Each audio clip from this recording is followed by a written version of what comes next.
வாழ்க வையகம், வாழ்க வையகம், வாழ்க வளமுடன். குரு வாழ்க, குருவே. இன்றைய தினம் யூடியூப் தொடர் நிகழ்ச்சியில் மெய்ஞானம் என்ற உண்மை ஞானத்தை பெறுவது எப்படி என்ற ஒரு நெறிமுறையை விளக்கும் ஒரு நிகழ்ச்சி இது. மெய்ஞானம் பெறுவது என்பது மனித சமுதாயத்தில் கோடியில் ஒருவருக்குத்தான் அந்த நிலை கிட்டும். பிறந்த குழந்தையாக இருக்கிறது, அந்த குழந்தைக்கு என்ன ஞானம் இருக்கிறது எதுவும் தெரியாது. அப்ப ஞானம் அந்த பிள்ளைக்கு கிடைத்து விட்டதா? இல்லை. ஞானம் அடைந்திருக்கிறதா? இல்லை. அப்ப ஞானம் எப்படி கிடைக்கும்? அந்த ஞானம் என்பது மாணிக்கவாசகருக்கு அவர் பாண்டிய நாட்டிலிருந்து குதிரை வாங்குவதற்கு வரும் பொழுது அங்கே திருப்பெருந்துறையில் குருநாதர் ஓரிடத்தில் சீடர்களை வைத்துக்கொண்டு உபதேசம் செய்து கொண்டதை அதில் காதில் வாங்குகிறார். வாங்கும் முகமாக அவருக்கு அந்த ஞானத்தை தேடும் தன்மையில் அவர் அந்த குருவை தேடி செல்கின்றார். ஒரு முக்கியமான கருத்து என்னவென்றால், உலகத்திலேயே ஒரு நல்ல குருவானவர் தம்முடைய வாழ்நாளில் ஆயுட்காலத்தில் தமக்கென ஒரு சீடன் கிடைப்பானா என்பதில் சிந்தித்திருப்பார்கள். இது அவங்களுடைய நிலை. அதே போல் ஒரு சீடனானவன் பல இடங்களில் தேடி நமக்கு ஒரு குரு கிடைக்க மாட்டாரா என்பதை அவரும் சிந்தித்துக் கொண்டிருப்பார். இந்த நிலையில் ஒரு காலகட்டத்தில் ஏதோ ஒரு இடத்தில் இருவரும் சந்திக்கக்கூடிய ஒரு நிலை ஏற்படும் பொழுது அந்த இடத்தில் ஆத்மார்த்தமாக பார்க்கக்கூடியதும் கிடைக்கக்கூடியதும் தான் ஞானம். ஞானம் என்பது கிட்டுவது. இந்த இடத்தில் மாணிக்கவாசகர் குருநாதரின் மூலம் ஞானம் கிட்டியது. இதுதான் உண்மையான ஒரு விளக்கம். இந்த அளவிலே இந்த ஞானம் என்பது மனித சமுதாயத்தில் நமக்கு எப்படி கிடைக்கிறது? ஞானம் என்பதை நாம் அறிவுபூர்வமாக பெறுவது என்பது வேறு.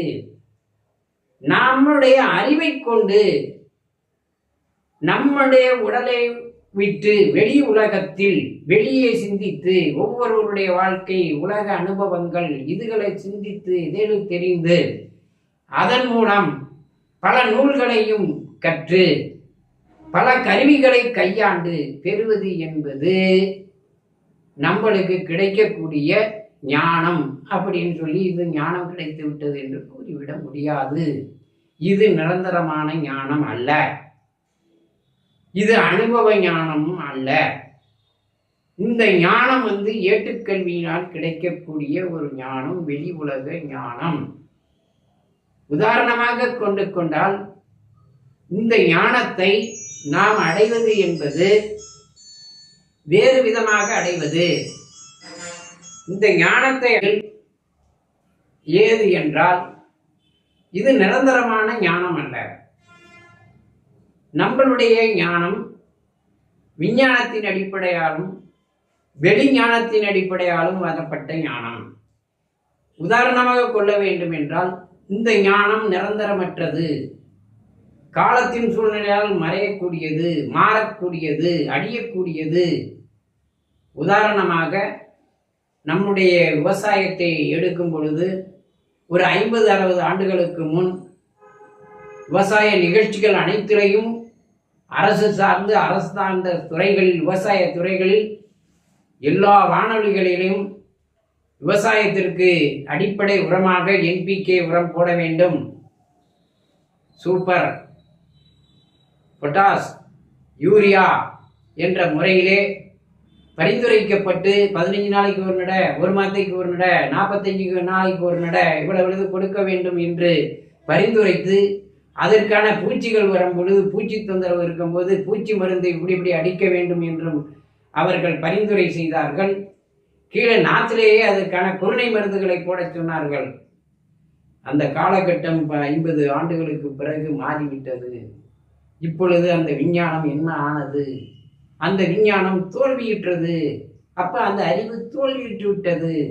இப்ப என்ன சொல்றோம்? இயற்கை உரத்தை போடுங்கள், ரசாயன உரம் போடாதீர்கள், மருந்தை அடிக்காதீர்கள், அப்படி என்று நாம் பரிந்துரைத்துக் கொண்டிருக்கிறோம். அதற்கான இயற்கை உணவு, இயற்கை விவசாயம் என்ற நிலையில் நமக்கு இப்ப உலக அளவில் நம்மளுடைய கருத்து பரிமாறப்படுகிறது. அப்ப அதிலிருந்து என்ன செய்கிறது?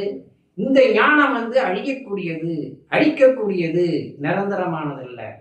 இதுதான் இதனுடைய பொருள்.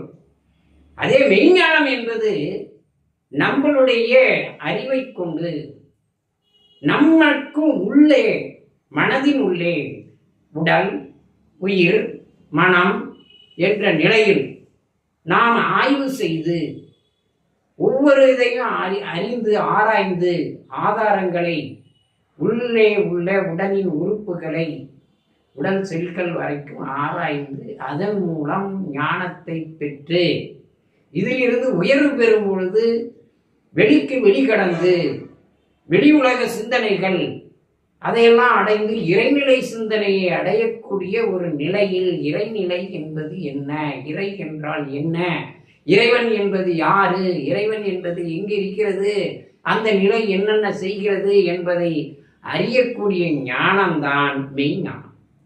இதை உணர்த்துவதுதான் மெய்ஞானம். இந்த நிலையை யாரார்கள் அடைந்தார்கள்?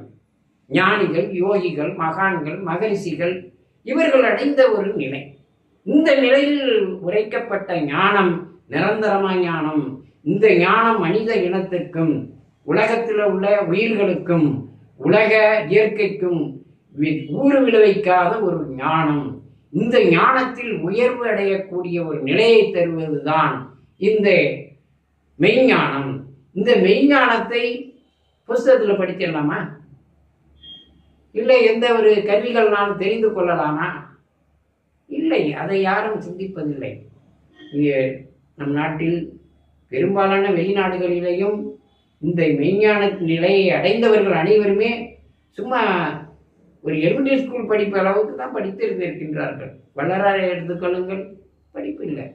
வேதாத்திரி மகிழ்ச்சி எடுத்தது 3வது தான் படிச்சிருந்துருக்காங்க.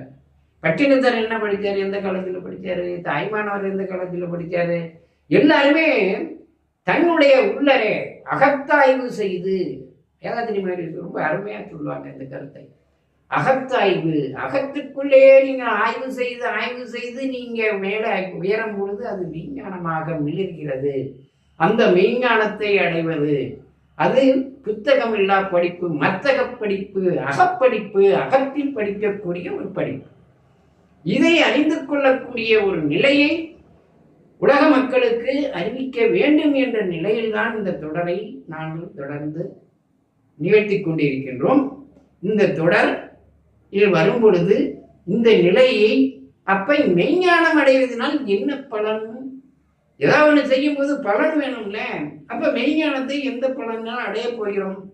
இந்த மெய்ஞானம் அடைவதை அதுதான் நம்மளுடைய வாழ்நாளில் நாம் அனுபவிக்கக்கூடிய அனைத்து வாழ்க்கை முறைகளும் பிற உடலுக்கோ உயிருக்கோ உள்ளத்திற்கோ எந்த விதத்திலும் எண்ணம் சொல் செயல் எதிலும் துன்பம் வராமல் நாம் வாழ்ந்து ஒரு உயரிய நிலையாகிய முக்தி நிலை என்ற ஒரு நிலையை அடையக்கூடிய ஒரு நிலையை அளிக்கக்கூடியதுதான் இந்த மெய்ஞானம். இது அப்ப உள்ள மகான்களால் சொல்லப்பட்டது. முக்தி அடைவது இறைவன் நிலை அடைவது, மீண்டும் பிறவாத நிலை. இந்த மண்ணுலகத்தில் மறுநட நம்ம பிறக்காத ஒரு நிலையை அடைவது தான் முக்தி நிலை அப்படி என்று கூறி சொல்லியிருக்கின்றார்கள். அதே வள்ளல் பெருமானவர்கள் நீ இறந்து போய் மறுநடம் பிறவாத ஒரு நிலை இல்லை, இந்த உடலே இறக்காமல் இருப்பதற்கான ஒரு நிலையை அறிவித்தார்கள். அதுதான் பெரிய உயரிய நிலை. எல்லாரையும் விட உயரிய ஒரு கருத்தை ஆராய்ந்து சொல்லி இருக்கின்றார்கள் என்பதை இதை மனிதர்கள் சிந்திக்க வேண்டும். அப்பதான் தாம் இறக்காத ஒரு நிலையை பெறுவதுதான் சாகா கலை. அப்ப சாகாத ஒரு கலையை அறிவித்து வள்ளல் பெருமான் அவர்கள் விளக்கி உள்ளதை வரும் தொடர் நிகழ்ச்சிகளில் காண்போம். நன்றி, வணக்கம். வாழ்க வையகம், வாழ்க வையகம், வாழ்க வளமுடன்.